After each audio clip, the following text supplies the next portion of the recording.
Bueno, pues en resumen, el algoritmo de direcciones conjugadas, como ya vimos, consiste de los pasos que se muestran aquí en esta lámina.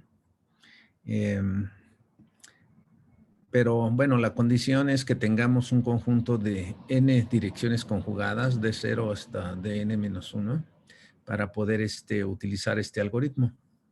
Entonces, de alguna forma tenemos que generar las direcciones, ¿verdad? Ese es otro problema. Pero una vez que las tenemos, pues entonces hay que hacer a lo más n iteraciones, en donde cada iteración, pues vamos a proceder de manera análoga como lo hicimos en el caso de descenso máximo. Calculamos la alfa K con la fórmula que ya conocemos, actualizamos XK como XK más 1 y actualizamos GK como GK más 1. Y bueno, pues hacemos esta iteración hasta terminar las n iteraciones. Dijimos, bueno, ya demostramos que este algoritmo converge en a lo más n pasos. Y vimos un ejemplo con una función de dos variables. Bueno, lo que voy a hacer es presentarles otro ejemplo, que es este ejemplo con tres variables.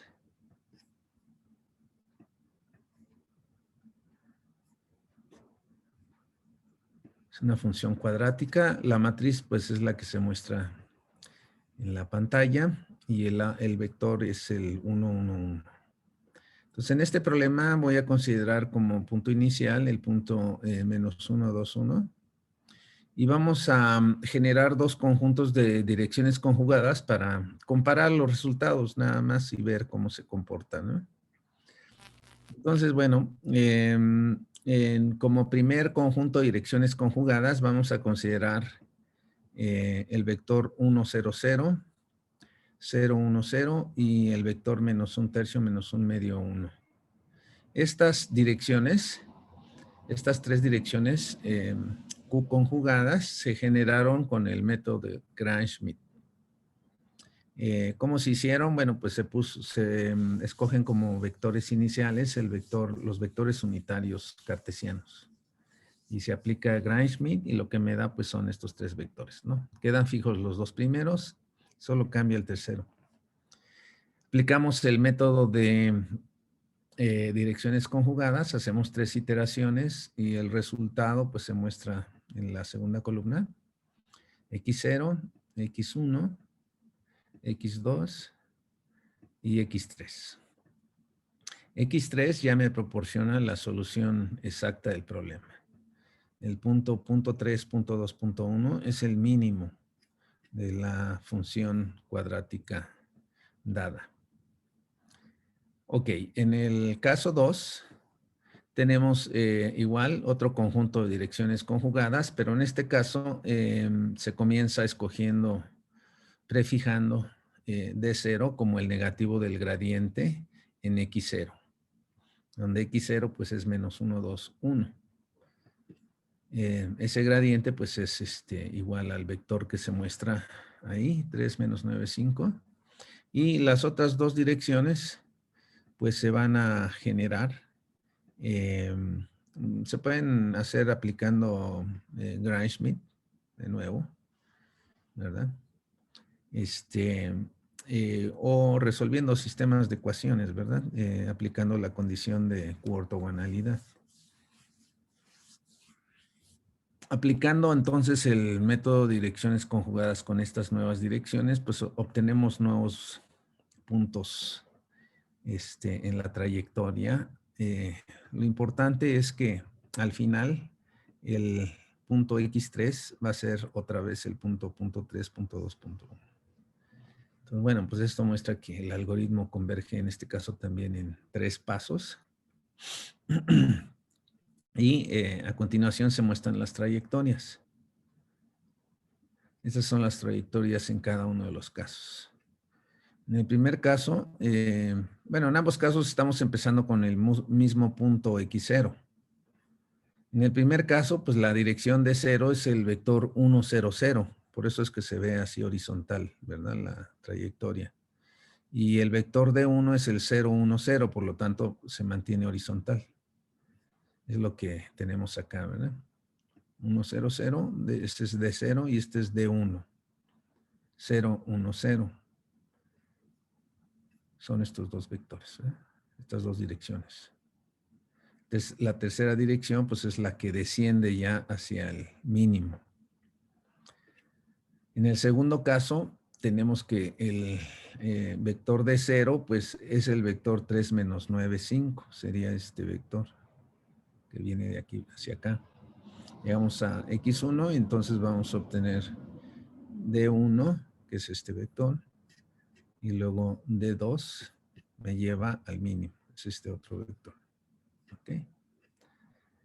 Entonces, bueno, pues ahí si observan, estoy graficando un vector en rojo.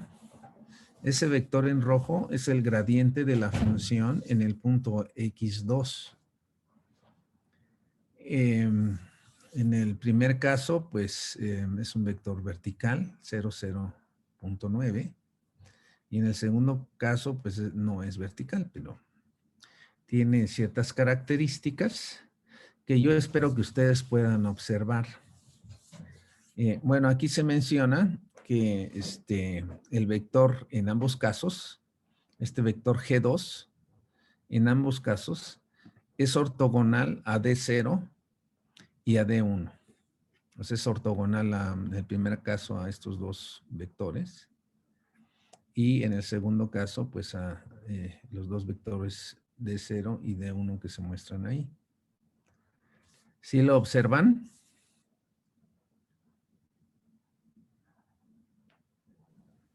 Sí, doctor. Sí, miren, esta es la propiedad análoga que vimos en el caso unidimensional, bueno, más bien bidimensional, es ¿verdad? Cuando consideramos esta función de dos variables, cuadrática, el mínimo es 2 menos 2, el método converge en dos pasos, y aquí se muestran los dos pasos, 1, 2, con esa dirección inicial que es el negativo del gradiente.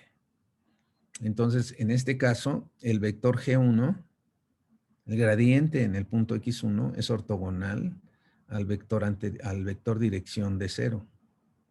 Igual va a pasar cuando agarramos otra trayectoria, ¿verdad?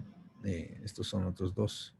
Este vector G1 es ortogonal a la dirección anterior de 0. Bueno, lo mismo está pasando aquí. G2 es ortogonal a la dirección anterior, D1. Igual acá, ¿no? G2 es ortogonal a la dirección D1. No solamente eso, sino que también es ortogonal a la primera dirección de 0. ¿Ok? Entonces, bueno, pues uno se pregunta si esto es así en todos los casos. Y bueno, es lo que vamos a ver a continuación. Vamos a ver algunas propiedades del método de las direcciones conjugadas.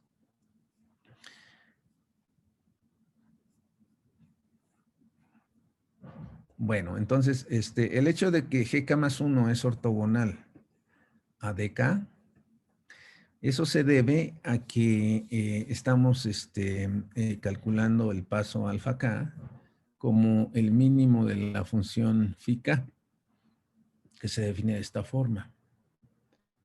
Nosotros sabemos que este valor alfa K es igual a este cociente, ¿verdad? Y se encuentra o se puede encontrar resolviendo el sistema phi' de K en alfa igual a 0. Pero bueno, pues phi' de K en alfa K es el vector de K multiplicado por el gradiente en xk más 1. O sea, este vector que está aquí, xk más alfa de K, cuando lo evaluamos en alfa K, pues me da xk más 1. Ese es el gradiente en ese punto. Y como esto es igual a 0, dado que alfa K es el mínimo, entonces, bueno, pues conclusión, me está diciendo el gradiente en K más 1 es ortogonal a la dirección Q conjugada en la DK. ¿Ok?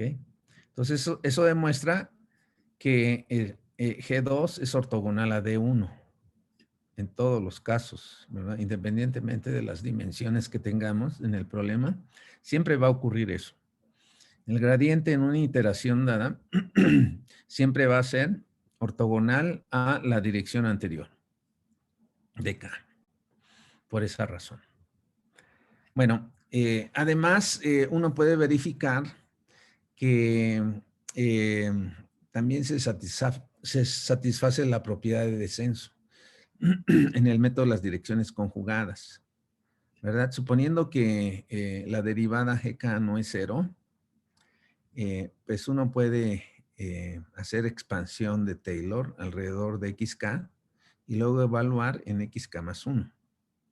Pero lo que nos va a quedar, pues, es esta expresión, esta igualdad, que es la misma que ustedes obtuvieron en el caso de descenso máximo. No sé si recuerden, se los dejé como tarea. Nos da una expresión de este tipo, aunque bueno, arriba nos daba creo que la norma del gradiente al cuadrado. Pero es una expresión similar. Lo importante es que el segundo término es no negativo, ¿verdad? Porque tenemos un producto escalar al cuadrado, que es no negativo, y la norma Q al cuadrado de la dirección de K. Entonces, a f en xk le estamos restando una cantidad que es no negativa, por lo tanto, f en xk más 1 tiene que ser menor que el valor en xk. Entonces, bueno, como esto es para cada k, eso me está diciendo entonces que siempre y cuando el gradiente no sea cero, se tiene la propiedad de descenso en cada iteración del método de gradiente conjugado. Claro, ¿no? Ya sabemos que dk es distinto de cero porque pues, estamos considerando en el algoritmo direcciones conjugadas. Las direcciones conjugadas en el algoritmo se supone que son no cero.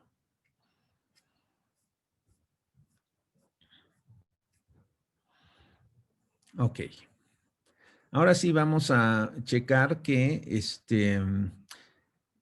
GK más 1 no solamente es ortogonal a DK, sino que va a ser ortogonal a todas las direcciones anteriores. Eso es el lema 4.2. En este lema, pues se menciona que el algoritmo de la dirección conjugada, en el algoritmo de la dirección conjugada se cumple esta relación. Es decir, el gradiente en la iteración K más 1 va a ser ortogonal a todas las direcciones anteriores. De tal forma que el índice I va a estar entre 0 y K. Ok. Bueno, como esas direcciones son de 0 hasta dk, entonces tenemos K más 1 direcciones, ¿verdad?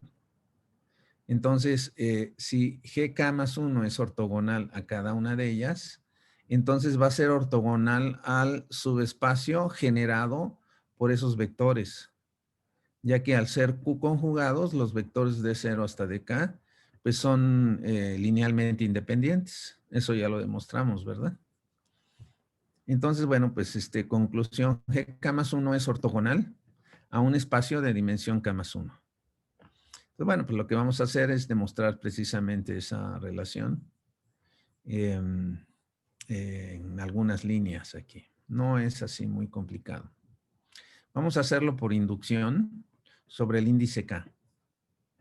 Entonces, bueno, vamos a poner primero K igual a 0. Bueno, por construcción, pues es claro que G1 es ortogonal, perdón, de 0. Bueno, pues eso es por lo que vimos aquí, ¿no? O sea, si yo pongo K igual a 0, tengo G1, va a ser ortogonal a D0. Entonces eso es G1 es ortogonal a D0, ¿no? Por construcción. Bueno, entonces ahora vamos a hacer la hipótesis de inducción. Vamos a suponer que esta propiedad que tenemos aquí es cierta cuando tenemos K-1 en lugar de K. Es esto, ¿no? GK transpuesta de I es igual a 0 para I desde 0 hasta K-1. Entonces es la hipótesis de inducción. Y lo que queremos hacer es demostrar precisamente la propiedad. Es decir, DI transpuesta por GK más 1 es igual a 0 para toda I desde 0 hasta acá. Eso es lo que queremos demostrar, suponiendo lo anterior. Bueno, la demostración de que estos productos escalares son iguales a 0 se hace en dos partes. La primera es verificar esta propiedad para I desde 0 hasta K-1. Y luego la propiedad con I igual a K. Bueno, la razón de dividir esto en dos partes es porque cuando I vale K, pues esto es obvio, ¿no? Cuando I es igual a K, este producto escalar es igual a 0. A ver, yo les pregunto, ¿por qué razón es obvio en el caso I igual a K? ¿Alguien me puede decir?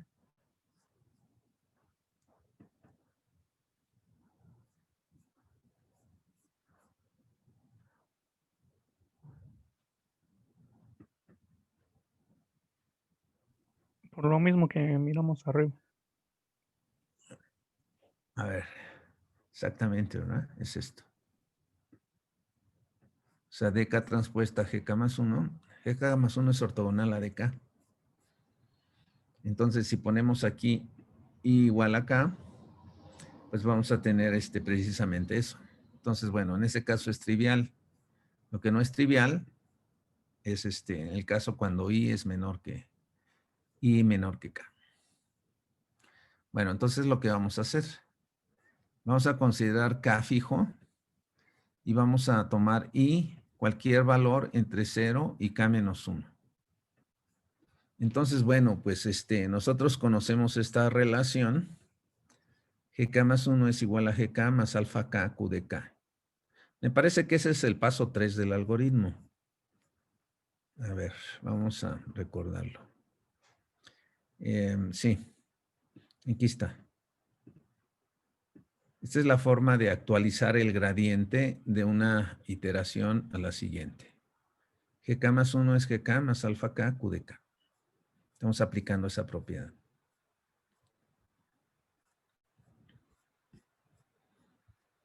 GK más 1 igual a GK más alfa K Q de K. Bueno, pues vamos a multiplicar ambos lados de esa igualdad por el vector DI escalarmente. Entonces me va a dar DI por GK, es el primer término, más DI por alfa Q de K. Me va a quedar alfa K, DI transpuesta Q de K. Y eso es igual a 0. ¿Por qué razón? Bueno, pues el primer producto es 0 por hipótesis de inducción, ¿verdad? Eso es lo que estamos suponiendo. Esta es la hipótesis de inducción. ¿Ok? Para I entre 0 y K menos 1. En este caso, pues es exactamente eso, ¿no? I entre 0 y K menos 1. Entonces, este producto es 0. El segundo producto es 0 porque pues sabemos que DI transpuesta a Q de K son Q conjugados. De nuevo es por hipótesis de inducción, ¿no? Estamos suponiendo que se cumple la edad. Bueno, más bien, los vectores de K ya sabemos que son Q conjugados, ¿no? Esos son dados de antemano. Entonces, bueno, pues realmente no es hipótesis de inducción. Es porque sabemos que todos los vectores, si son distintos, son Q conjugados, ¿verdad? Esos de K. Ok. Entonces, conclusión, tenemos que GK más 1 por DI transpuesta es igual a 0. Y la segunda parte, pues ya no lo hacemos. Ya dijimos que aquí está un poquito más largo, ¿verdad? Pero en esencia, pues es esta propiedad, ¿no? Ok, bueno, esta es otra forma de hacerlo con la definición de precisamente esta expresión. Uno puede multiplicar la misma expresión por DK transpuesta y pues lo que va a obtener uno es esto y luego recordar que alfa K es como en el paso 2, ¿no? Del algoritmo. Alfa K es menos DK transpuesta GK, DK transpuesta QDK. Entonces se cancela todo. Bueno. Entonces, bueno, lo que hemos obtenido de acuerdo a este teorema es que GK más 1 no solamente es ortogonal a la dirección DK anterior, sino a todas las demás, todas las anteriores. Entonces, bueno, pues al ser GK más 1 ortogonal a todos estos vectores de 0 hasta DK, pues es ortogonal a todo el espacio generado por esos vectores. Como ese espacio es de dimensión K más 1, le vamos a llamar B, una base, ¿verdad? No sé cómo llamarle. Bueno, B, no es base, ¿verdad? Es más bien es todo el espacio. Beta K más 1. Bueno, aquí se hace una muestra, aquí en una figurita, ¿verdad? Este plano, pues es un hiperplano, digamos, es un subespacio generado por los vectores D0, DK, pero está trasladado, este hiperplano está trasladado por X0, ¿verdad? Porque contiene al X0. Para que quede un poquito más claro, me regreso acá el caso tridimensional. Fíjense, aquí tenemos G2. G2 ya sabemos, ya demostramos que es ortogonal a la dirección de 1, pero también a D0. Entonces, el punto X0, X1 y X2 se encuentran sobre el mismo plano. Ese plano es un espacio vectorial si estuviera, si pasara por el origen, pero está trasladado por X0, ¿verdad? Pasa por X0 este plano. Entonces, el plano en sí no es un espacio vectorial porque no pasa por 0, está trasladado. Lo mismo acá. G2 es ortogonal a D1, D2, por lo tanto va a ser ortogonal al espacio generado por D1 y D2, perdón, por D0 y D1. Pero este conjunto de valores está trasladado en este plano que generan D1 y D2 aquí, así como está aquí, está trasladado por X0. ¿Ok? Entonces, la G2 pues sigue siendo ortogonal a ese plano trasladado, porque es paralelo al que pasa por el origen, ¿no? Bueno, de la misma forma ocurre en el caso general. GK más 1 es ortogonal a todos estos vectores. Estos K son vectores. Entonces va a ser ortogonal, bueno, a su vez el generado por esos vectores es un espacio vectorial. Bueno, pues si nosotros trasladamos ese espacio vectorial por cualquier vector, en particular por X0, GK más 1 va a ser ortogonal a ese espacio trasladado. ¿Ok? Porque pues es paralelo al que sí es espacio vectorial. Entonces, bueno, ese espacio trasladado se le llama variedad lineal k-dimensional. En otras palabras, también se le llama de otra forma. ¿Alguien sabe cómo se le llama a un espacio vectorial trasladado por un vector? ¿Recuerdan algún nombre?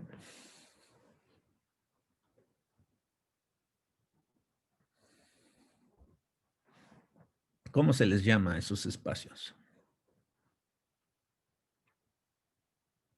¿O nunca lo han visto?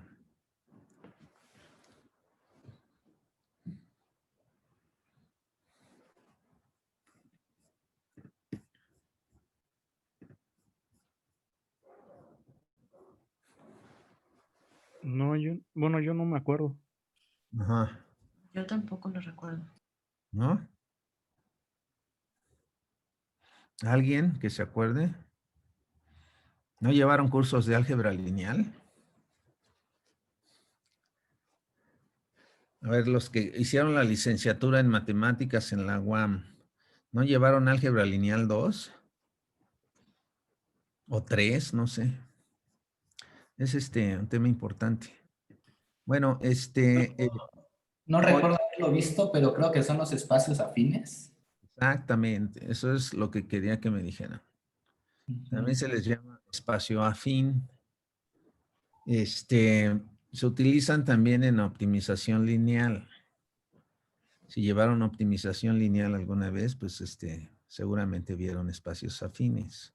Bueno, un espacio afín no es más que un espacio vectorial trasladado por un vector. O sea, en sí mismo no es un espacio vectorial, pero tienen todas las propiedades vistos localmente, ¿verdad?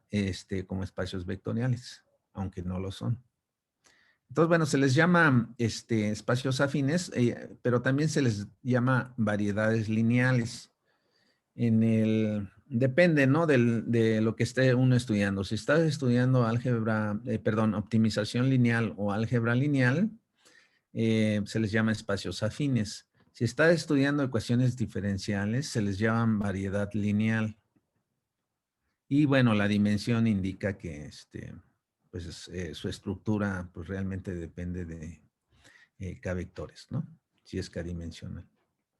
Entonces, bueno, el punto es que este conjunto que está aquí es un espacio afín o una variedad K+1 dimensional. Esa es con lo que hay que quedarse. Entonces, esta propiedad quiero que sí la aprendan muy bien, que se les quede en la cabeza. De cualquier forma, en la tarea, les estoy pidiendo algunas cositas para que lo recuerde uno y aparte lo vamos a usar más adelante. Entonces, bueno, esta es una propiedad de las más importantes de estos métodos de direcciones conjugadas. El gradiente en la iteración K+1 siempre va a ser ortogonal a todas las direcciones conjugadas anteriores. Y eso tiene, tiene ciertas implicaciones que son muy importantes. El teorema quizá de los más importantes de estos métodos es lo que se llama el teorema de subespacio en expansión. Teorema 4.2 en nuestro caso. Este teorema pues me dice que si yo agarro cualquier valor x0 y genero la sucesión con el método de direcciones conjugadas, entonces xk, o sea, la késima iteración que estoy encontrando, minimiza esta función cuadrática sobre la variedad k-dimensional.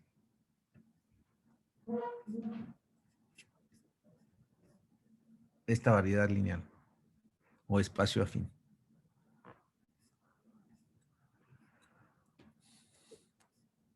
Bueno, no sé si sea claro lo que está diciendo este teorema.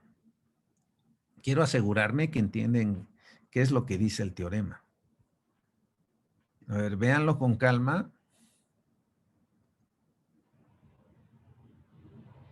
Bueno, claro, minimiza sobre la recta, ¿no? Porque pues así se calcula el xk+1, ¿no? Como el mínimo de f sobre esta recta, pues se toma en alfa k. Y eso me va a dar xk+1.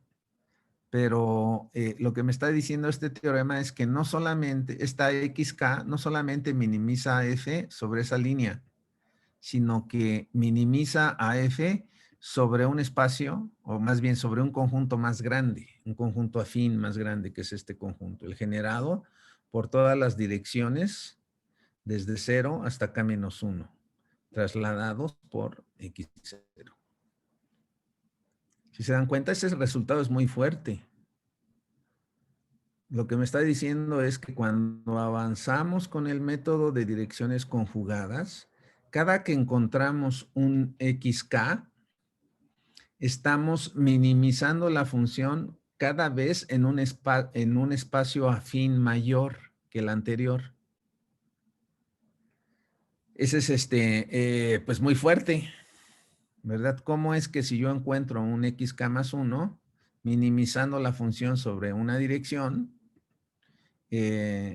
al final lo que estoy encontrando no solamente es un vector que minimiza sobre esa dirección, sino sobre todas las anteriores. ¿Ok? Es fuerte, ¿no? Bueno, eso se debe precisamente a esta propiedad. O sea, lo que me está diciendo esto, por ejemplo, acá vamos a interpretarlo un poquito más con los ejemplos concretos que tenemos. Yo aquí tengo la trayectoria que me lleva al mínimo. Cuando yo encuentro x1, estoy minimizando la función cuadrática en este segmento, o más bien en esta línea, en este rayo. Yo agarro x0, construyo el rayo infinito y luego calculo el mínimo de la función f sobre ese rayo. Pues me da x1. ¿Ok? Y luego, para calcular x2, voy a minimizar la función partiendo de x1 en esta dirección sobre el rayo siguiente. Bueno, el mínimo se toma en x2. Bueno, al calcular x2, no solamente estoy calculando el mínimo en la función sobre este rayo, sino sobre todo el plano. Entonces, x2 minimiza la función no solamente sobre la línea determinada por la dirección de 1 y el punto x1, sino sobre todo el plano. Y así sucesivamente. ¿Ok? Entonces, bueno, pues esta propiedad no la tiene el método de descenso máximo. O sea, vamos a regresar acá. Esto ilustra muy bien esto. Este es el método, en el caso bidimensional, este es el método de descenso máximo. Y este es el método de direcciones conjugadas. ¿Qué diferencia ven entre ambos?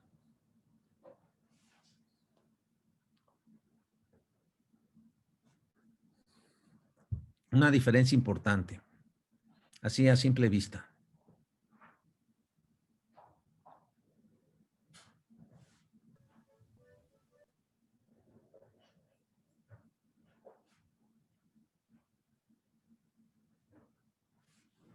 Solo la ortogonalidad de las direcciones. Ujú. O sea, en el método de descenso máximo, la trayectoria avanza en pasos ortogonales. O sea, lo que me dice esencialmente es que el gradiente en cada iteración es ortogonal al gradiente en la iteración anterior, ¿no? Entonces avanza en esta forma. Entonces, el método de descenso máximo está limitado, o sea, es algo muy bonito a la vista, ¿no? Se ve muy bonito que algo avance ortogonalmente, pero nada más. En términos de efectividad, eso no es muy bueno, porque en cierta forma, esto lo que está haciendo es restringir la forma en cómo vas a avanzar para llegar al mínimo. Entonces, si tú tienes restricciones para llegar al mínimo, o sea que tienes que avanzar en esa forma ortogonal, pues entonces puede que te tardes poquito, puede que te tardes mucho. Por esa razón es que si estos contornos fueran circulares, pues entonces llegaríamos en una iteración. Pero a medida que los contornos se hacen cada vez más excéntricos, es decir, las elipses se alargan cada vez más, entonces el número de pasos ortogonales que vas a tener que realizar para llegar al mínimo va a ser cada vez mayor, ¿verdad? Que se hagan las elipses cada vez más excéntricas, más alargadas, pues eso ocurre cuando el número de condición de la matriz aumenta. Mientras que en el método de direcciones conjugadas no importa la excentricidad de los contornos de la función, los conjuntos de nivel, no depende de eso. Independientemente de cómo sean estos contornos, este método converge en dos pasos. ¿Ok? Bueno, la razón es que se está usando precisamente direcciones conjugadas. Y entonces, cuando yo avanzo en X1, aquí por ejemplo en este Problema, estoy minimizando la función cuadrática a lo largo de este rayo. Y cuando tomo el valor x2, no solamente minimicé la función sobre este rayo, sino sobre todo el plano. Y como el problema es de dimensión 2,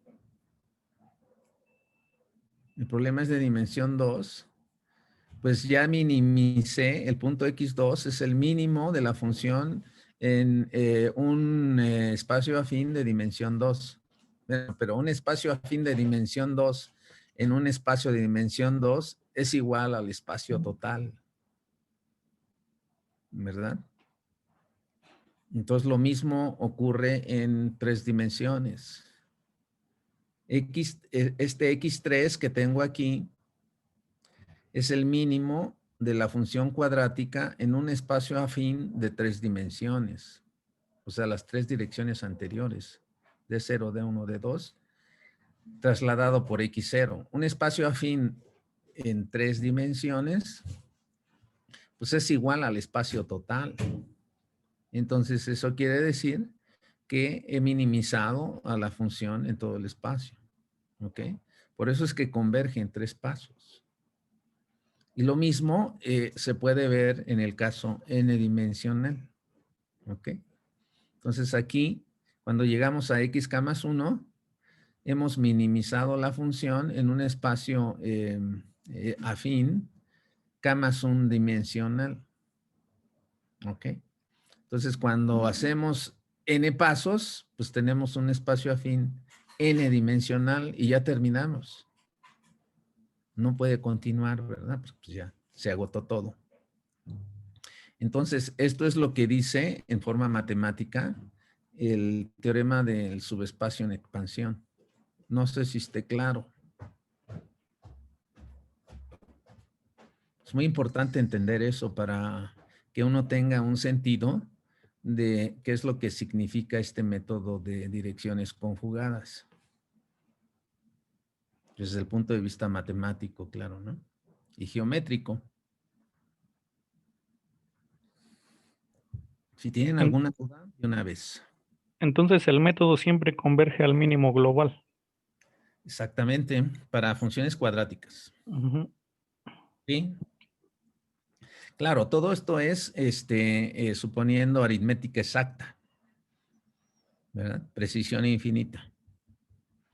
Ya cuando lo llevamos a un sistema de cómputo con precisión finita, pues ya obviamente pues es otra aritmética, ¿no? Aritmética finita. Entonces, bueno, pues ya no se cumple, porque va a haber error de redondeo. Pero teóricamente siempre va a converger en a lo más n pasos. Puede que converja en menos, ¿eh? Sí, porque digo, también depende del valor de comienzo, ¿no? Del x0. Pero ahorita me acuerdo, por ejemplo, que cuando yo estaba en el doctorado, en Estados Unidos, mi asesor, él era un experto en otro tipo de temas, y él me comentaba que no entendía cómo es que el método de gradiente conjugado,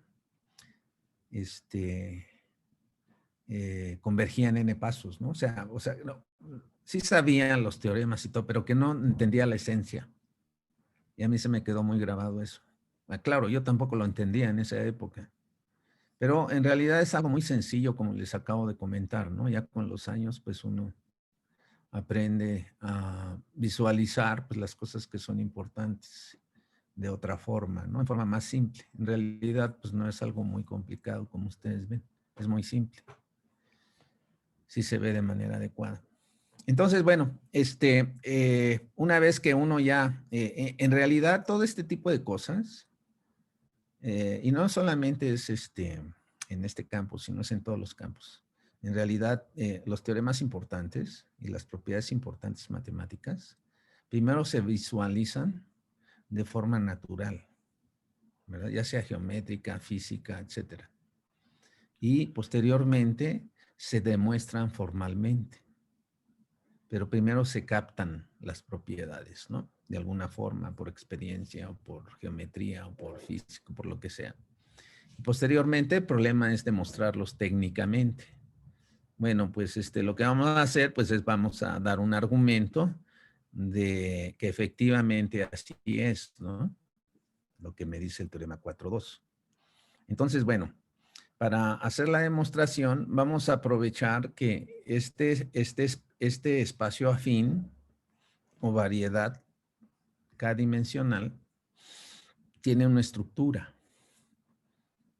¿Cuál es la estructura? Bueno, pues es el vector x0 más una combinación lineal de los k-vectores, de 0 hasta dk-1. Entonces, cualquier elemento en ese espacio, pues es de esta forma, ¿verdad? Es una combinación lineal de esos vectores trasladados por el vector x0. Entonces, bueno, en particular xk se construye con los alfa 0, alfa 1 y alfa k. O sea, las constantes son constantes particulares que ya sabemos cómo calcular.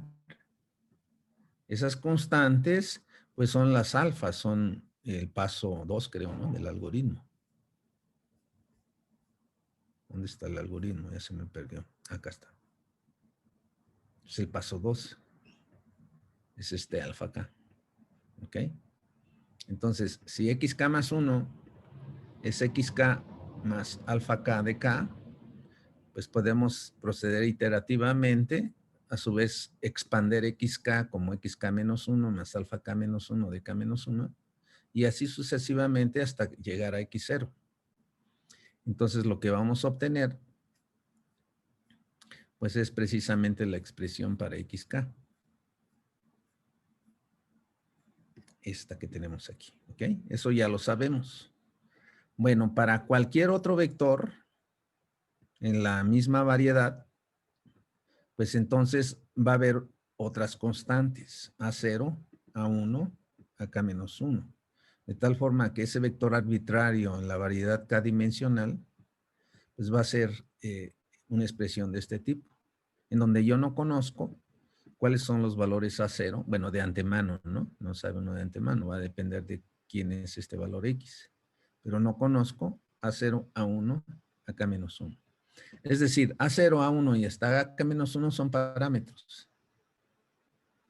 Entonces, bueno, pues en forma simplificada lo vamos a expresar como x0 más esta combinación de vectores D. Y ahora, como nosotros queremos ver, queremos evaluar esta función en puntos de esa variedad, pues vamos a definir, obviamente, el valor de f en puntos sobre esa variedad va a depender de cuáles son los valores de estas constantes, que es lo único que uno tiene que saber para saber el valor de x, ¿verdad?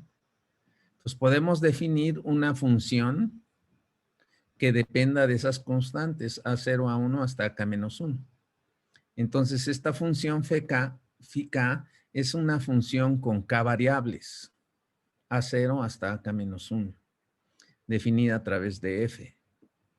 ¿Por qué hacemos eso? Pues porque queremos minimizar la función en esa variedad.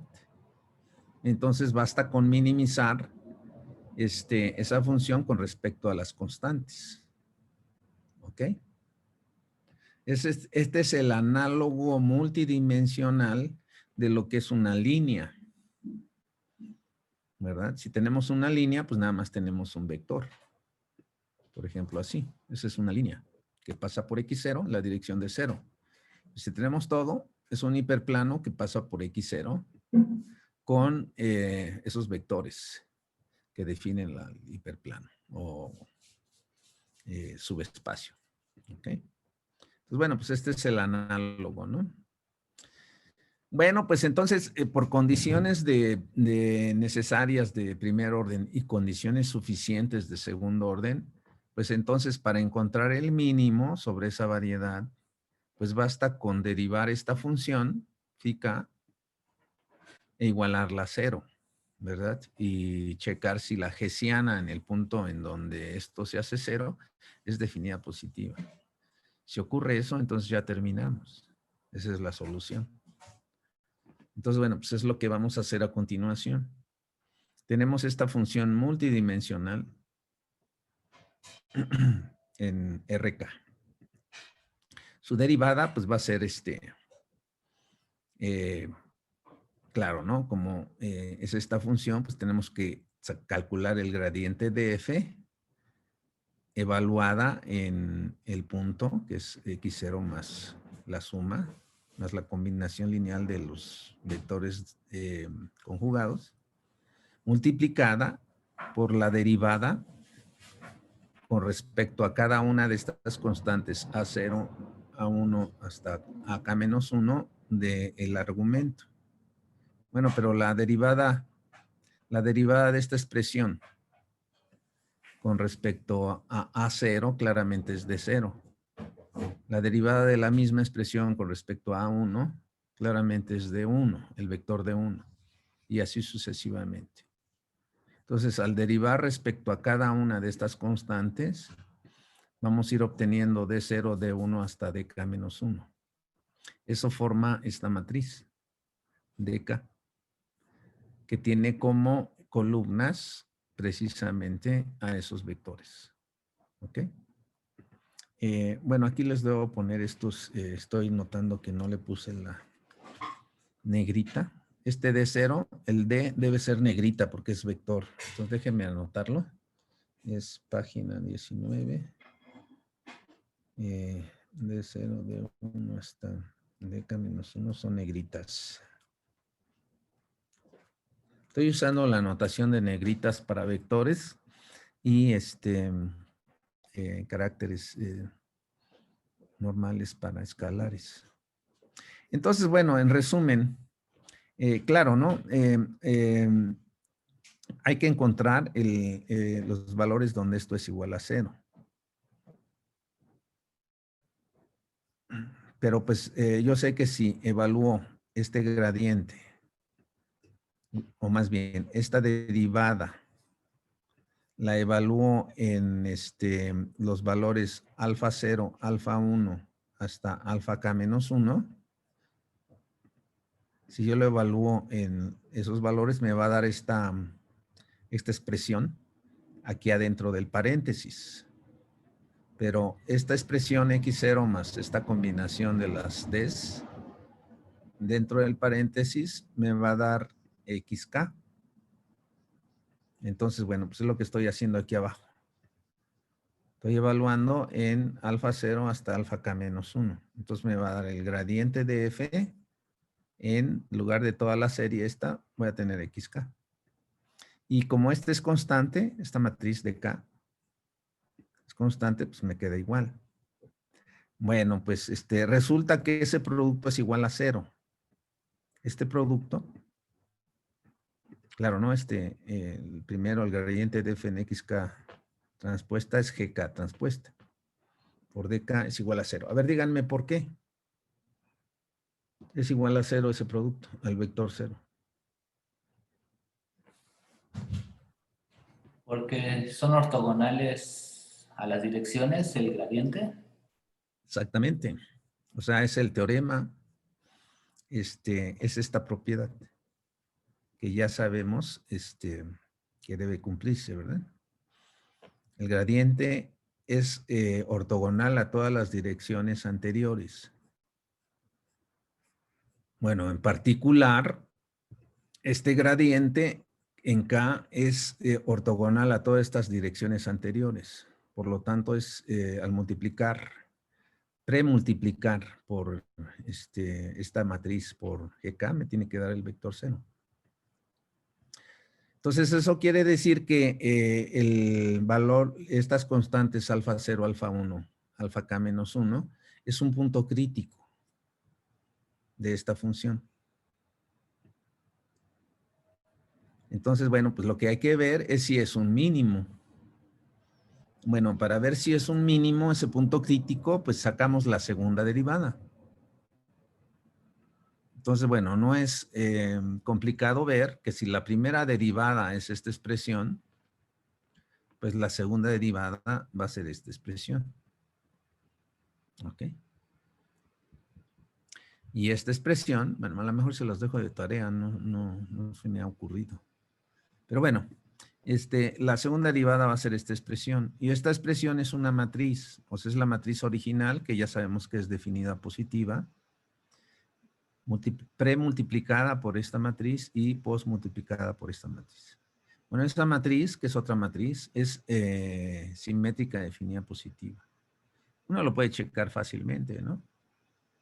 Uno puede premultiplicar por un vector y multiplicar por el mismo y darse cuenta de que si ese vector es distinto de 0, el producto va a ser también distinto de 0. Mayor que 0, de hecho, ¿no?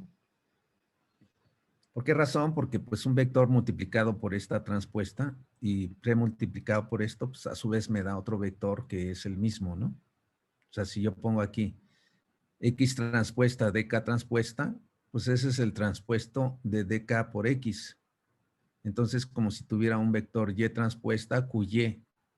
Y el vector y es distinto de 0. ¿Por qué? Pues porque la matriz D, al tener columnas linealmente independientes, es de rango completo.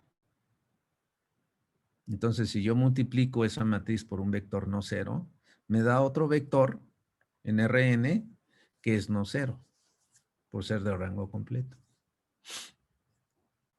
Entonces, eso implica que esta matriz es definida positiva. Claro, es simétrica, ¿no? También. Entonces, bueno, pues estas dos cosas, la derivada igual a 0 en los puntos alfa 0 hasta alfa k menos 1, y la segunda derivada simétrica definida positiva, la hessiana, implican entonces que este vector, alfa 0, alfa 1 hasta alfa k menos 1, es el mínimo de phi k. Entonces, bueno, pues esto implica entonces que f de xk es el valor mínimo de esta función que acabamos de minimizar, ¿verdad? El mínimo de esa función con respecto a los valores a.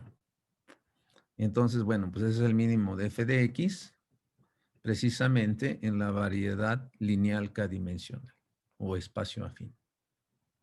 ¿Ok? ¿Alguna duda?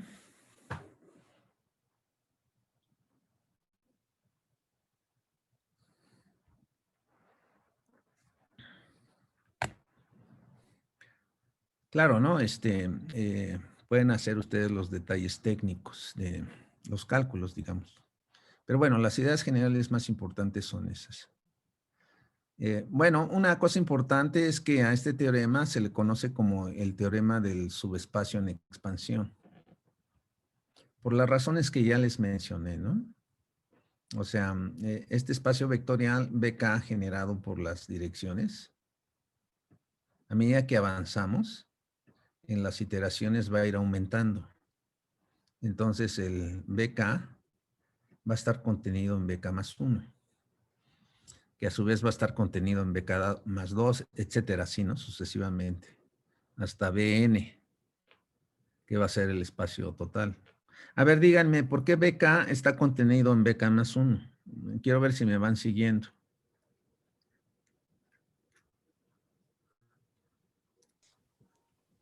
Sería porque BK tiene, bueno, o sea, en BK podemos encontrar K vectores que, bueno, que son generadores, ¿no?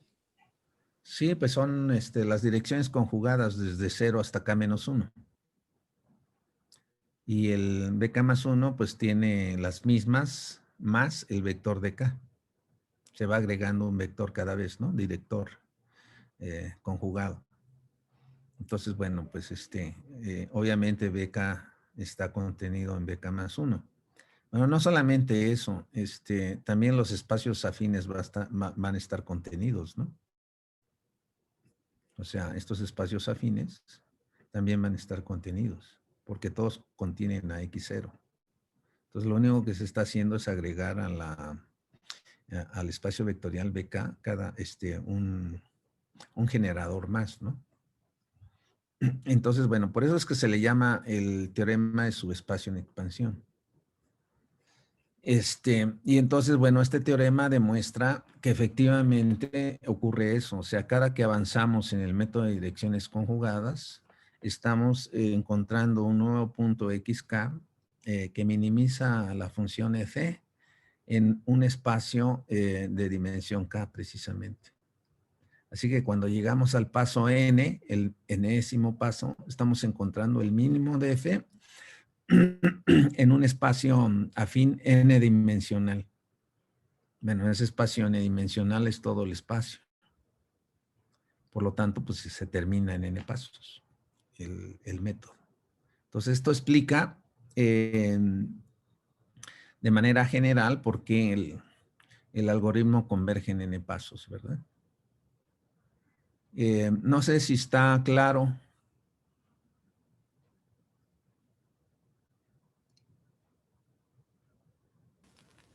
Yo tengo una duda, profesor. Se sabe que el algoritmo converge en a lo más K pasos, pero en el caso de que convergieran menos pasos, ¿se podría hablar de un mínimo global o queda excluida esa posibilidad? No, sí es global. ¿Sí? En todo el espacio n-dimensional. Acuérdate que hay direcciones privilegiadas. También se pueden pensar geométricamente, ¿verdad? A ver, ¿cuáles son las direcciones privilegiadas que nos enseñan en álgebra lineal? ¿Son los vectores propios? Los vectores propios. Y ya vimos que los vectores propios son Q conjugados. O sea, si nosotros agarramos los vectores propios de la matriz Q, esos vectores propios van a ser Q conjugados. Entonces es un conjunto de vectores propios. Por otro lado, recuerdo que cuando vimos descenso máximo, déjenme compartir para que sea...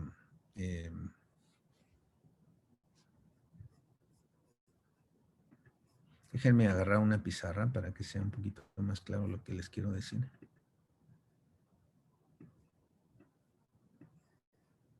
Así con la pregunta de Ramón, que es muy interesante.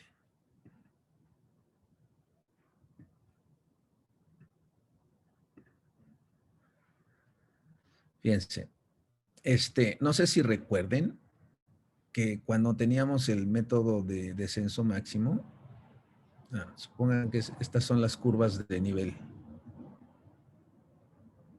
del este es el mínimo, ese es X estrella.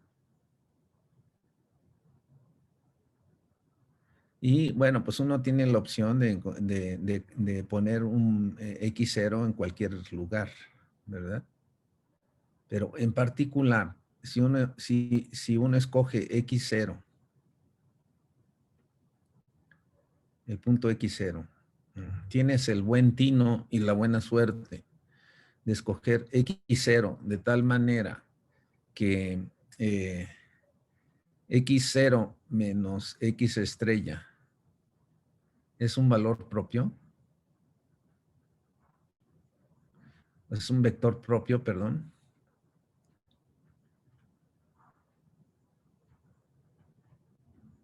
Vector propio de Q. O sea, aquí tenemos que, pues, estas son los contornos de nivel de la función que estamos minimizando, ¿verdad? La cuadrática.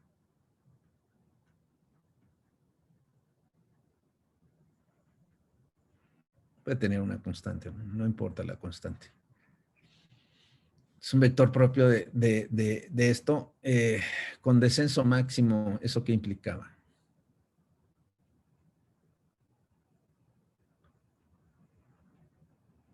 Si aplicamos descenso máximo, ¿quién va a ser X1?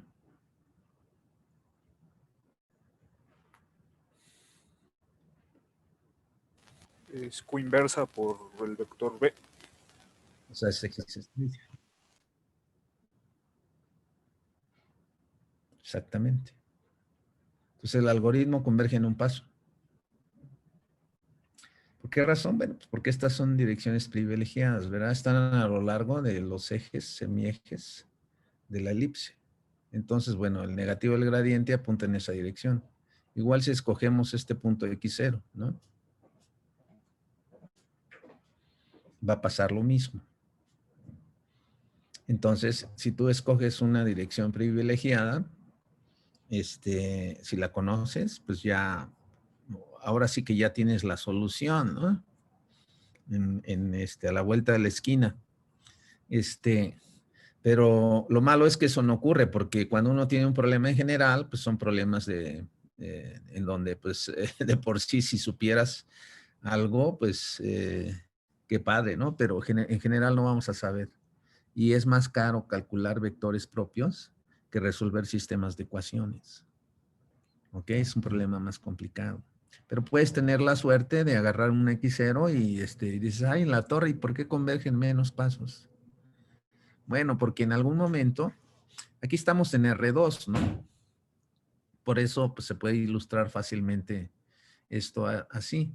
Pero si tú estás en Rn, con n mucho mayor que 1, no sé, puedes poner n igual a 10 a la 6, por ejemplo, 1.000.000. Y tú agarras una dirección privilegiada, pues esa dirección no necesariamente te va a llevar así rápidamente, ¿no? O puede ser que en alguna de las iteraciones, no sé, tú escoges un x0 y luego, pues, en alguna de las iteraciones tienes un xk, le pegas a un xk tal que xk menos x estrella sea un valor propio. Esto también puede ocurrir, ¿no? Entonces, bueno, pues en la siguiente iteración te vas a ir al mínimo. No sé si eso te aclare la duda. ¿Quién fue? ¿Quién preguntó? Ramón, ¿no? Ruiz. Sí, sí, yo lo preguntaba más en el sentido del teorema de expansión, Ajá. de subespacio en expansión. Ah, ok. ¿En qué sentido? Que por ejemplo, si convergiera en menos pasos que K, Ajá. pues entonces el gradiente pues es ortogonal a ese subespacio. Entonces, por ejemplo, si nuestro problema fuera, no sé, de 4 dimensiones y converge en 2, entonces ese mínimo que encontramos es ortogonal a ese subespacio generado de 2 dimensiones. Pero entonces quedarían excluidas las posibilidades de otros puntos fuera de ese subespacio de dimensión 2. Bueno, mira, aquí lo que converge, o lo que es ortogonal, no es el punto, sino es el gradiente. O sea, la parte importante aquí es el gradiente, no es el punto. ¿Sí? El gradiente es el que es ortogonal a las direcciones conjugadas. ¿Ok? Si tú lo quieres ver con puntos, tendrías que ver diferencias de puntos. Xk más 1 menos xk es un múltiplo de dk. O sea, los puntos por sí mismos no definen propiedades algebraicas importantes. Lo que define propiedades algebraicas importantes son las direcciones y los gradientes. ¿Ok? O diferencias de puntos. No sé si eso te aclare un poquito más. Sí, sí, más o menos, sí. Sí, pero aún me sigue quedando esa inquietud pues de si tenemos que el algoritmo converge en menos pasos. Converge en menos pasos es porque ocurre lo que les mencioné. Le pegas a un punto de tal manera que ese punto menos el mínimo es un valor propio. Y observa que en realidad observa que en realidad Aquí yo no estoy hablando de un punto, estoy hablando de una diferencia. ¿Ok? Entonces, por eso te digo, los puntos por sí mismos no definen propiedades algebraicas importantes, sino son las diferencias. Y además aquí es la diferencia con el valor mínimo. ¿Ok? Con el punto mínimo, si es que existe, por supuesto, ¿no? Y eso pues tiene relación con direcciones, que pueden ser valores propios o pueden ser direcciones ortogonales. Entonces, además, recuerda que una función cuadrática en n dimensiones define un elipsoide. O sea, los conjuntos de nivel, en lugar de ser elipses, son elipsoides. Entonces, ¿qué ocurre si, por ejemplo, en una dirección, ese elipsoide define circunferencias? Entonces también vas en un momento dado, si tú llegas así si la estructura de la función f o de la matriz Q es tal que un conjunto de nivel en una rebanada, digamos, en una dirección, en un eje, define una circunferencia, pues vas a converger al siguiente paso. También puede ocurrir eso.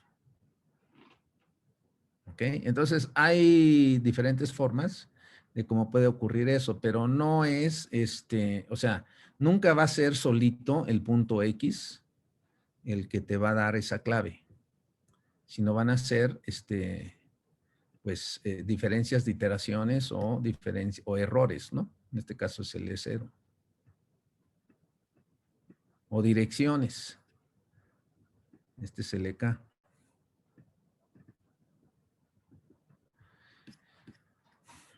Entonces, bueno, la pregunta es interesante, pero tienes que precisarla para que... Sí, profesor, a lo mejor y no me expliqué bien, pero sí ya con esto sí quedó un poco más claro. También entonces, en resumen, se podría decir que este método en direcciones conjugadas sí importa o no importan la excentricidad de los contornos. Por ejemplo, en descenso máximo, pues sí importan, pero en este caso no importarían. Aquí no importan, excepto que como ocurra que te digo que alguno sea circular perfecto y además el punto XK que tú obtengas sea tal que XK menos X0 defina un vector propio. Entonces, en ese caso, pues, no es porque no importe, sino simplemente porque tuviste mucha suerte. Ten por seguro que eso nunca va a ocurrir. A mí nunca me ha ocurrido en una aplicación práctica que le dé a uno en donde en la siguiente iteración ya convergió. Lo que sí ocurre en general en problemas de dimensiones altas, estoy hablando de cientos de miles de variables o quizá millones de variables, es que en realidad el método de direcciones conjugadas, bueno, para empezar, el método de direcciones conjugadas es un método general. Nosotros vamos a ver otro método que se llama el método de gradiente conjugado, que es exactamente el mismo, excepto que ahí no se da las direcciones conjugadas de antemano, sino que se van calculando conforme avanza el algoritmo. Eso lo vamos a ver el próximo viernes. Pero lo que ocurre en dimensiones altas, por ejemplo, pues ya dije, ¿no? Cientos de miles, perdón, de ecuaciones o funciones pues enormes, ¿no? Con variables de esos órdenes. Es que en ese caso, para empezar, es imposible generar tantas direcciones conjugadas, ¿verdad? Si tenemos 100,000 variables, pues no vamos a generar 100,000 direcciones conjugadas. Eso es totalmente ineficiente, impráctico, desde el punto de vista computacional. Pero bueno, teóricamente todo está padre, ¿no? Bonito. Bueno, pero ¿qué va a ocurrir? Aun y cuando tú tengas idea de cuáles son las direcciones conjugadas, que digo, hay cientos de conjuntos de miles, más bien infinidad de conjuntos de direcciones conjugadas que uno puede pensar. Suponiendo que tú tengas una, en realidad no vas a hacer 100,000 iteraciones. Eso también es ineficiente. Entonces, ¿qué es lo que se hace? Tú tienes un problema muy grande y normalmente vas a hacer del orden de algunas decenas, cuando mucho, de iteraciones. O sea, hay problemas grandes que ha ocupado este método de gradiente conjugado, que es un método propiamente de direcciones conjugadas, no sé, a lo más 20 iteraciones en un problema grandote. Y eso me converge la solución a el mínimo con un grado de precisión adecuado, 10 a la menos 6, por ejemplo. Entonces, no se trata de usar estos algoritmos para llegar al mínimo en forma exacta, sino para llegar al mínimo con la suficiente precisión, dependiendo del problema y del tamaño del mismo. ¿Ok? Todo esto que estamos viendo aquí es teórico, pero es bueno saberlo. La práctica pues ya es muy variada, ¿no? Muy diferente. Entonces, generalmente en problemas grandes, en problemas pequeños, pues sí se hacen las 10, 20 iteraciones si tienes un problema de ese tamaño. Pero en problemas de gran escala no se hace eso. ¿Ok? Separan las iteraciones mucho antes. ¿Alguna otra pregunta?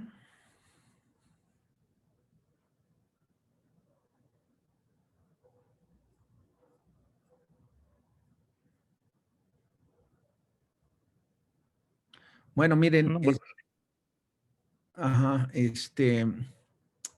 bueno, déjenme mostrarles en lo que queda así del tiempo, falta un poquito. Les comento que ya subí la tarea de este tema a la página virtual para que vayan viendo la solución de los mismos. Entonces, déjenme salir de aquí. Quiero mostrarles los programas para los ejemplos que hemos visto. A ver, ¿dónde está esto? MATLAB está aquí. Ahí está. Vamos a compartir pantalla. Déjenme ir acá a la parte de MATLAB. Gradiente conjugado.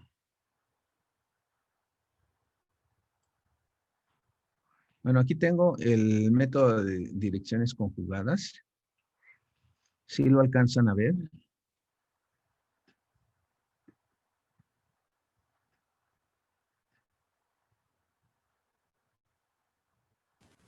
Sí, sí se ve.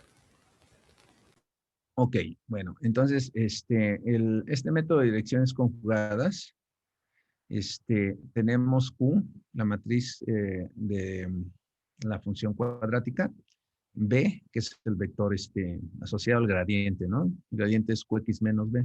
Disculpe, doctor, bueno, yo no alcanzo a ver, creo que nada más veo la pura impresión de los datos, pero Impresión de datos. sí, no se ve el código que está explicando. Se ve algunos atrás. Pues, ajá. Sí, lo malo es que compartí el escritorio, pero no se ve. Déjame volver a hacerlo. Bueno, voy a compartir el escritorio para que no estar cambiando. ¿Ahora sí? Sí, ahora sí ya se sí, ve ahora bien. sí. Sí. Ah, ok. Entonces les decía, este método se llama, yo le puse direct conj, direcciones conjugadas. tiene la matriz Q como entrada, el vector B del gradiente Qx menos B y el valor inicial X0. Y lo que me devuelve pues, son las iteraciones, el error al final y las direcciones conjugadas. ¿Cómo se calculan las direcciones conjugadas en este caso? Pues estoy usando el método de Gram-Schmidt. ¿Ok?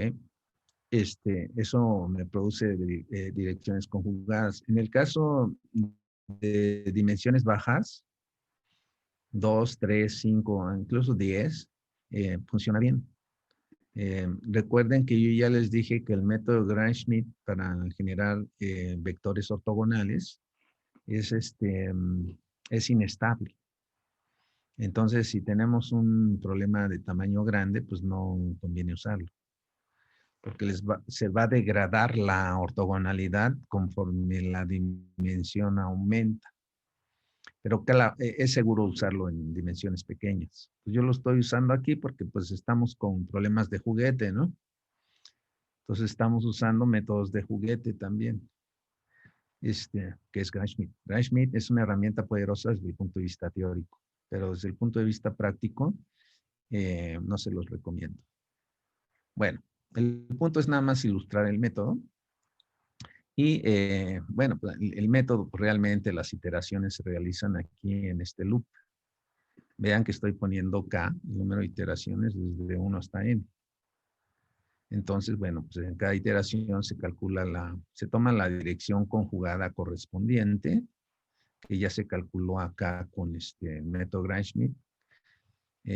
Realmente lo que devuelve este método Gram-Schmidt aquí con esta D es una matriz que tiene como columnas las n direcciones conjugadas. Por eso es que aquí yo estoy extrayendo la késima columna de esa matriz D y le llamo DK. Esa es la dirección. Y lo que estoy haciendo es precalcular Q de K. No sé si recuerden que alfa K, esta es la alfa K. Alfa K es menos GK de K entre DK transpuesta Q de K. Este vector R que tengo aquí es precisamente Q de K. Me lo estoy haciendo así porque ese vector R se utiliza 2 veces. En esta expresión para calcular la alfa K y en la actualización del gradiente. El gradiente en K más 1 es el gradiente en K más alfa K por RK, por Q de K, perdón. Es esta cosa. ¿Ok? Entonces, para evitar hacer la operación 2 veces, pues, simplemente estoy haciendo eso. Pero bueno, el algoritmo es muy simple, ¿no? Es tan simple como descenso máximo. Este método de Gram-Schmidt que tengo aquí programado, déjenme mostrárselos. Gram-Schmidt, aquí está. Ahí está. ¿Sí lo ven? Sí, doctor. Sí. Pues bueno, pues este es el método Gram-Schmidt. Aquí estoy dando como entrada la matriz Q. Entonces estoy generando una matriz D, le llamo D, que es donde voy a poner las direcciones, de tamaño N. O sea, bueno, para los que no están así muy formados en la MATLAB, si yo le pongo ceros, ceros 2, me genera una matriz de 2 por 2. Si le pongo ceros 5, me genera la matriz 0 de 5 por 5. Entonces aquí le estoy poniendo ceros n, en donde n es el tamaño de la matriz Q, pero la columna 1. Entonces, bueno, estoy poniendo como vectores D, o sea, lo estoy iniciando, le estoy poniendo perdón, a ver. Luego estoy generando el vector P igual a I, N. I es ojo en inglés, pero esto me genera la matriz identidad. El I bueno, ustedes ya lo saben seguramente, ¿no? Son buenos para programar. Hay dos, hay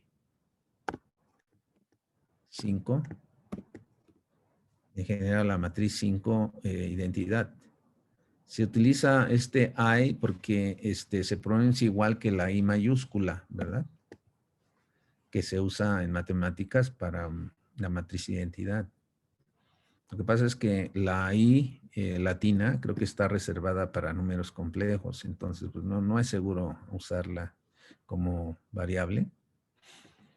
Entonces se utiliza la instrucción I. Entonces aquí estoy generando con P a la matriz identidad. ¿Por qué razón? Pues porque voy a agarrar como valores P0, P1 hasta Pn-1, los vectores unitarios canónicos. Y con esos voy a generar n direcciones conjugadas con el método de Gram-Schmidt, que es básicamente esta rutina que está aquí. ¿Ok? Esta es la rutina. La estoy dividiendo en 2 pasos para pues no hacer una expresión tan larga al calcular la dirección de K conjugada. Pero estoy usando el producto escalar asociado a Q. Entonces, bueno, pues con esto se genera las direcciones conjugadas en el método de direcciones conjugadas. Y pues para mostrarles el ejemplo, pues no sé, por ejemplo, el ejemplo 1 es este. ¿Sí lo ven? El ejemplo 1 es el ejemplo bidimensional que viene en las notas. Entonces, si lo corro, a ver, espérenme. No sé si hizo algo o no. No veo la gráfica. No sé qué pasó. A ver.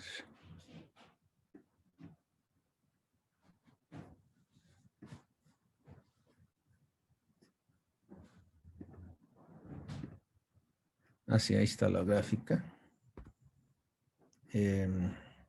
Nada más que no me gusta que aparezca así como que en la pantalla completa porque me complica la vida aquí en el manejo Pero bueno, ahí está, ¿no? ¿Sí la ven? Sí, profe. Sí. Bueno, pues ahí se ven los 2 pasos, ¿no? Que hace el método. Ahora, vamos a ver qué trae el ejemplo 2. El ejemplo 2 es el ejemplo de la función tridimensional.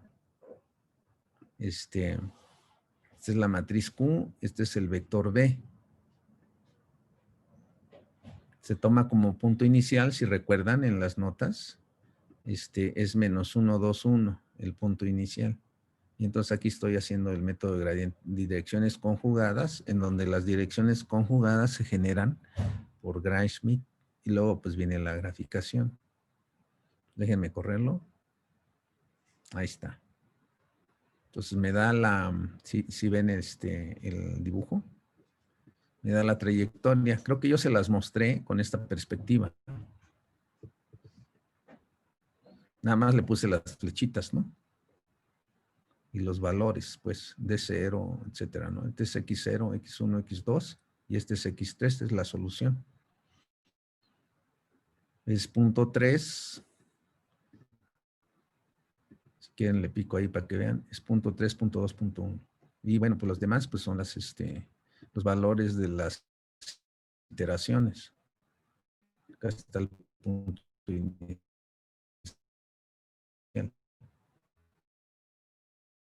Es -1, 2, 1.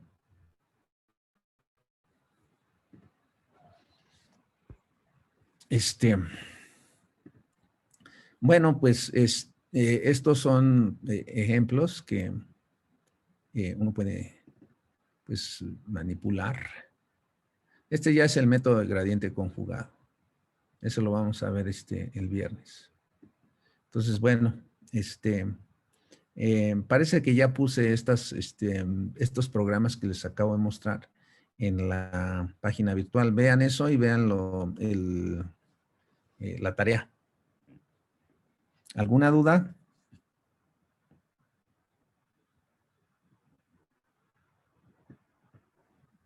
En el programa principal que tiene de direcciones conjugadas, Ajá. es en el sentido de programación. Mire que utilizó un for, En el de direcciones conjugadas, dices. sí, A ver, déjame ver.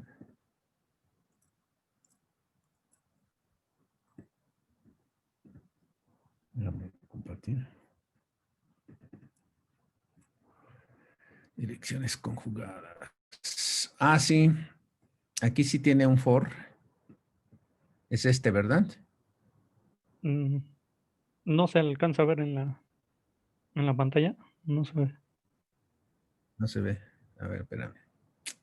Qué relajo con esto. Ah, es que hay que compartir en desktop. Ahí está. ¿Se ve? Sí, Este for, dices. ajá, porque, bueno, como decía, se puede dar el caso que el algoritmo termine antes, ¿no? De los n pasos, Exacto. pero con ese for, aunque ya haya terminado, Va a seguir. seguimos, ajá. Lo que pasa es que, fíjate, si termina antes, ¿qué va a pasar? Vamos a pensar un poquito. Un minuto, menos de un minuto para pensar, porque ya se va a acabar. Este, ¿Qué pasa si termina antes? Mm,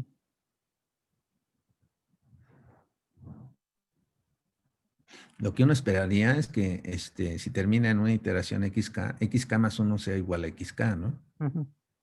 Para que ocurra que xk más 1 es igual a xk, ¿qué tiene que ocurrir? Que la... Que el alfa, ajá, Ajá, eso debe de ser 0. exacto. Y para que eso sea 0, ¿qué tiene que ocurrir? Bueno, el Que, punto es que ujú, si termina antes, en ese caso, este gradiente va a ser 0. ¿Ok? ujú, Va a ser 0. Entonces, aquí este gradiente va a ser 0 y esta beta tiene que ser 1. Así que, pues va a repetir el mismo valor. Entonces, bueno, no hay problema si termina antes. ujú. Ahora, ¿por qué lo programé de esta forma? Pues porque son problemas pequeñitos para ilustrar nada más el método, en donde se generan las direcciones conjugadas, pues se autogeneran, digamos, ¿no? Con Gram-Schmidt. En realidad, el método de direcciones conjugadas, este método que les estoy mostrando, no se utiliza en la práctica, en aplicaciones. Se utiliza en forma didáctica. O sea, yo lo estoy utilizando para mostrarles las propiedades de este tipo de métodos, pero en la práctica no lo vamos a usar. Vamos a usar el método de gradiente conjugado, que es el que vamos a ver el próximo viernes. Entonces, ese método sí hay que programarlo sin el for. Es mejor programarlo con un while, así como programamos descenso máximo o Newton. Entonces, bueno, pues esa es la razón por la cual yo aquí estoy poniendo un for. Bueno, claro, también se puede poner un while, ¿no? Sí, de hecho estoy viendo que tiene comentado ahí que tenía un while. Sí, se puede poner eso. Ok.